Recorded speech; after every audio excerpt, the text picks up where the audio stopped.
Add Russia investigation as an interest to stay up to date on the latest Russia investigation news, video, and analysis from ABC News.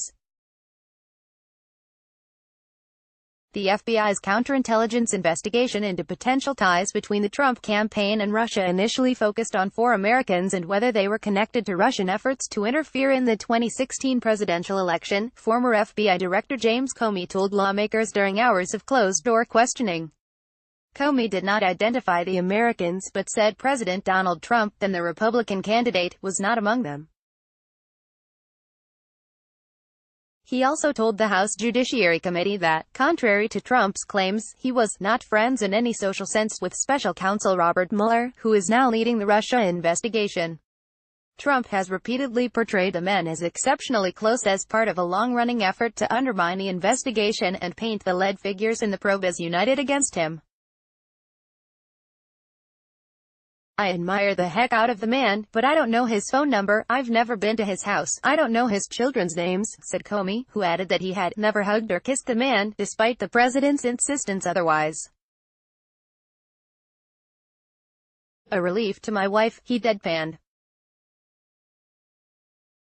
The committee released a transcript of the interview on Saturday, just 24 hours after privately grilling the fired FBI chief about investigative decisions related to Hillary Clinton's email server and Trump's campaign and potential ties to Russia. Comey largely dodged questions connected to the current Mueller-led probe, including whether his May 2017 firing by Trump constituted obstruction of justice. The Republican-led committee interviewed Comey as part of its investigation into FBI actions in 2016, a year when the Bureau, in the heat of the presidential campaign, recommended against charges for Clinton and opened an investigation into Russian interference in the election. The questioning largely centered on well-covered territory from a Justice Department Inspector General report, Comey's own book and interviews and hours of public testimony on Capitol Hill. But the former FBI chief also used the occasion to take aim at Trump's frequent barbs at the criminal justice system, saying, "We have become numb to lying," and attacks on the rule of law by the president, as well as Trump's contention that it should be a crime for subjects to flip and cooperate with investigators. It's a shocking suggestion coming from any senior official, no less the president. It's a critical and legitimate part of the entire justice system in the United States, Comey said. In offering some details of the investigation's origins, Comey said it started in July 2016 with a look at 4 Americans who had some connection to Mr. Trump during that summer and whether they were tied to the Russian interference effort. The campaign itself, he said, was not investigation at that time. He did not identify the Americans, though Mueller's investigation has made clear that by that time, there had already been outreach from Russian intermediaries to Trump associates, including a 2015 encounter revealed for the first time in a court filing Friday.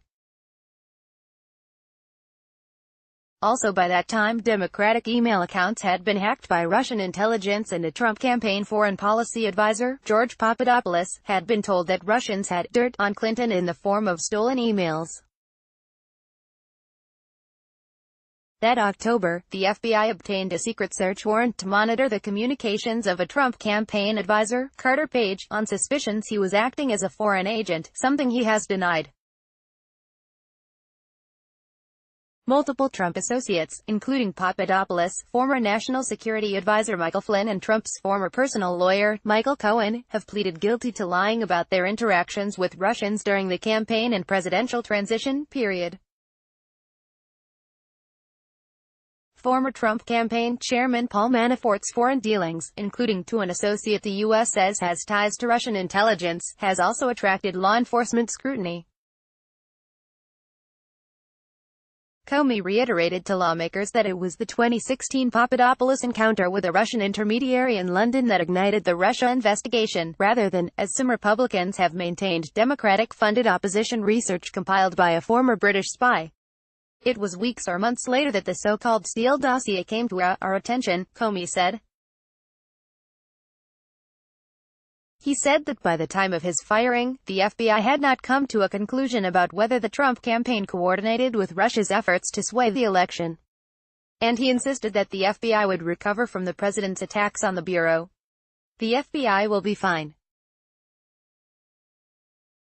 It will snap back, as will the rest of our institutions, Comey said.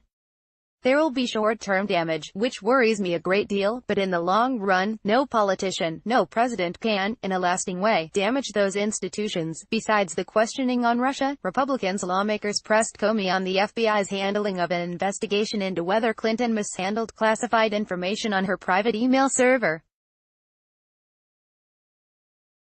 Comey's July 2016 announcement that Clinton and her aides had been extremely careless but did not deserve criminal charges infuriated Republicans who contended that someone less powerful and well-connected would have faced prosecution. Under questioning from Rep. Trey Gowdy, a South Carolina Republican, Comey reiterated that the FBI and Justice Department didn't have a prosecutable case against Clinton because they couldn't prove she willfully violated the law by setting up the server. Read the transcript, http://opni.ws/1fuquij.